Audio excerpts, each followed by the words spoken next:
Bene, buonasera a tutti signori. Oggi siamo a San Benedetto Po. È un comune italiano della provincia di Mantova con 6.700 abitanti, mentre 39 sono nel borgo. Allora, da cosa deriva il nome? Quindi l'antico nome del luogo era San Benedetto in Polirone, legato al monastero benedettino fondato nel 1007 da Tedaldo di Canossa, sull'isola che sorgeva tra il Po e l'Irone. Allora, dunque, parlando di storia, Tedaldo di Canossa, nonno della contessa Matilde, fonda il monastero di Polirone nel luogo acquistato nel 961 dal padre di Tedaldo, Adalberto, per crearvi dei possedimenti fortificati. Dunque, nel 1077 Matilde di Canossa regala l'abbazia a Gregorio VII. Infatti il Papa la unisce al monastero di Cluny in Borgogna, dando a Borgogna il potere di nominare l'abate di Polirone. Acquista quindi terre, diventando una sorta di Cluny dell'Italia settentrionale. Nel 1420, grazie all'abate Guido Gonzaga, il monastero entra nella congregazione benedettina di Santa Giustina di Padova, rinnovandosi nell'edilizia, nell'economia, nella cultura e assumendo la struttura che conserva ancora oggi. I monaci intraprendono riforme agrarie e opere di bonifica che comunque obbligano i coloni a consegnare loro un terzo del raccolto. Nel XVII secolo invece, nonostante i contrasti con i contadini, l'abbazia diviene un attivo centro intellettuale, promuovendo non solo gli studi teologici ma anche la cultura artistica. Quindi questi monaci commissionano lavori al Correggio e Giulio Romano e ospitano personalità illustri quali comunque per esempio Martin Lutero. Martin Lutero infatti era colui che aveva scoperto che la Chiesa era anche un inganno, cioè quando all'epoca facevano praticamente le indulgenze.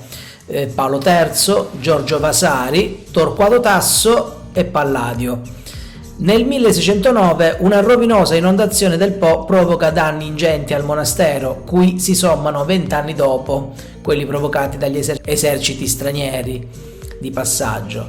Poi, durante l'assalto al Ducato di Mantova, le truppe imperiali rimangono nell'abbazia 2 anni, cambiate poi dai francesi che continuano a impoverirla, e durante la peste del 1630 i monaci sono costretti per arginare la crisi a vedere anche il corpo di Matilde di Canossa e una parte della prestigiosa biblioteca.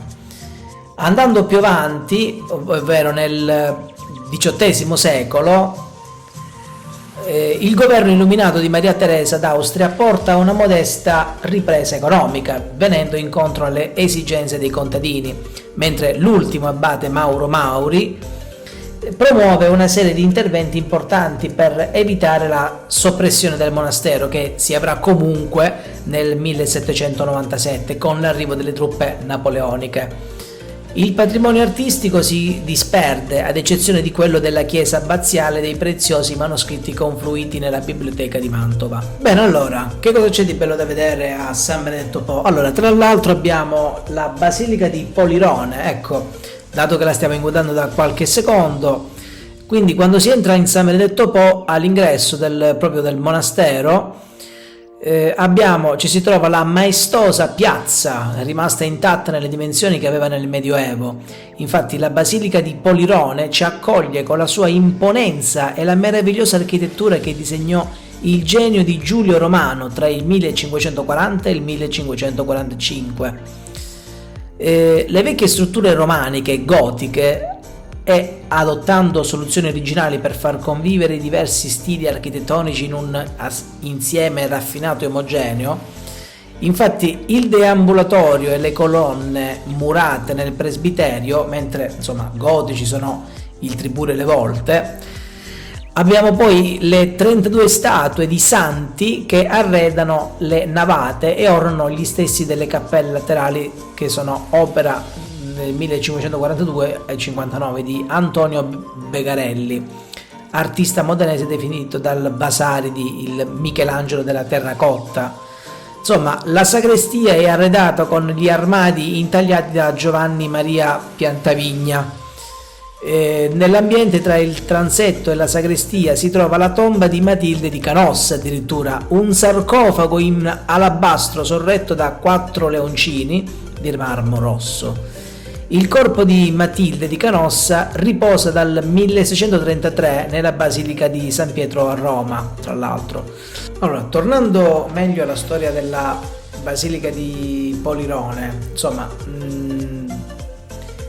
è stata ampliata chiaramente da Matilde di Canossa, passata poi dai Cistercensi e divenuta infine uno dei santuari favoriti dai Gonzaga, che la fecero risorgere a partire dal 1420, aggregandola al capitolo della congregazione riformata di Santa Giustina a Padova. Allora, come abbiamo detto in precedenza, poc'anzi, nella sagrestia è anche presente la tomba della contessa Matilde di Canossa, che sì, ho detto che è a Roma, però la salma poi è stata traslata a Roma nel 1633. Del complesso è anche parte la chiesa romanica di Santa Maria, che con un bel mosaico pavimentale del 1151, mentre dietro la chiesa si aprono comunque suggestivi chiostri abbaziali. Infatti abbiamo anche il chiosco secolare, che si sviluppa attorno a una fontana seicentesca e conserva nel portico sud la statua di Tedaldo di Canossa. Però il più suggestivo è anche il chiostro di San Simeone, che è stato eretto stile tardogotico nel 1450. Bene, questo è tutto. Questo sono io, non fateci caso, stavo solamente testando i sensori omnidirezionali del mio Mini 4 Pro. Alla prossima, e sperando di poter vedere qualcosa di interessante a Castiglione delle Stiviere.